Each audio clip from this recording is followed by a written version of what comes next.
जंग के बीच ईरान का बहुत बड़ा बयान सामने आ गया है। राष्ट्रपति पेजेश्कियान का ये बड़ा स्टेटमेंट है, वो बताएंगे आपको, जिसमें वो कहते हैं कि ईरान सरेंडर नहीं करने वाला है। अपनी बात को फिर से पेजेश्कियान ने दोहराया है, ईरान आखिरी तक इसी तरह से डटा रहेगा। लेकिन इसमें सबसे महत्वपूर्ण ये है कि पेजेश्कियान ने ये भी बता दिया है, अब पड़ोसी देशों पर हमला नहीं किया जाएगा। इसके लिए माफी मांग ली है ईरान ने, क्योंकि वो न सिर्फ अमेरिकी बेसिस और इजराइल को टारगेट कर रहा था, बल्कि इसी आड़ में तमाम ऐसे पड़ोसी देश हैं जिनको टारगेट किया जा रहा था। इसीलिए अब ईरान ने साफ कर दिया है, अब वो ऐसा नहीं करने वाला है।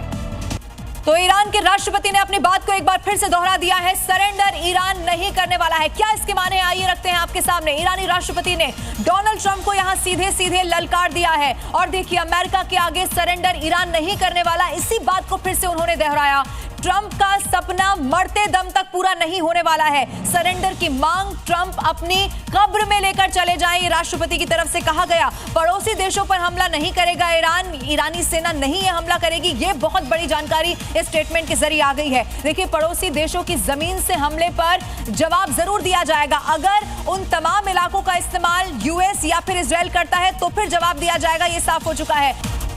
दक्षिणी लेबनान पर हवाई हमले के बाद का फुटेज आ गया है सामने। रिहायशी इलाके पर एयर स्ट्राइक से हुई भारी तबाही।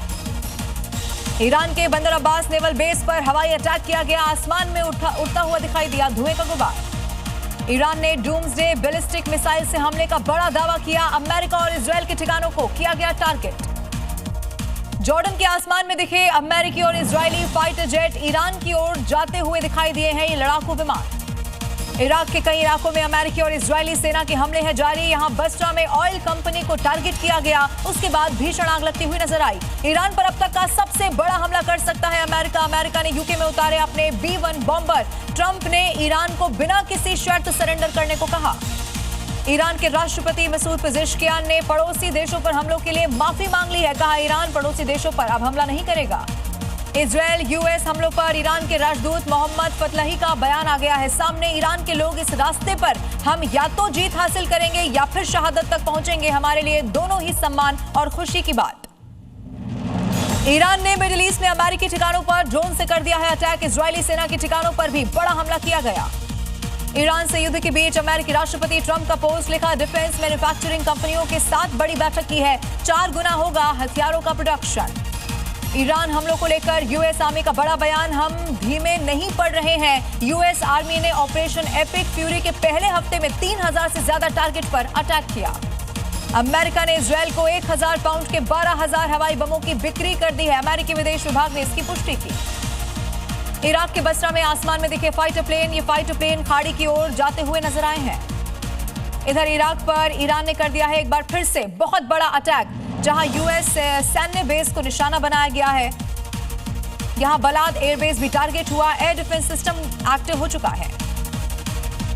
लेबनान पर इजराइल के ताबड़तोड़ हमले लगातार जारी। लेबनान में 500 से ज्यादा ठिकानों पर इजराइल ने किया अटैक। बेरूत में दहियेह इलाके में आतंकी कमांड केंद्रों को टारगेट किया गया। अमेरिका ने 7 दिन की रिपोर्ट कर दी है पेश, 3000 से ज्यादा टारगेट पर बड़ा हमला किया गया। यूएस आर्मी ने कहा, ईरान पर हमले इसी तरह से रहेंगे जारी। मिडिल ईस्ट में छिड़े इस भीषण युद्ध से सप्लाई चेन टूट गई है। पाकिस्तान में पैदा हुआ तेल का संकट, पेट्रोल पंपों पर दिखाई दी लंबी लंबी कतार। कोलकाता के पाइकपाड़ा इलाके में धमाका हुआ, कई धमाकों से घर हो गए हैं तबाह। मौके पर बम निरोधक दस्ता मौजूद। स्थानीय लोगों का है आरोप, घर के अंदर देसी बम रखे हुए थे।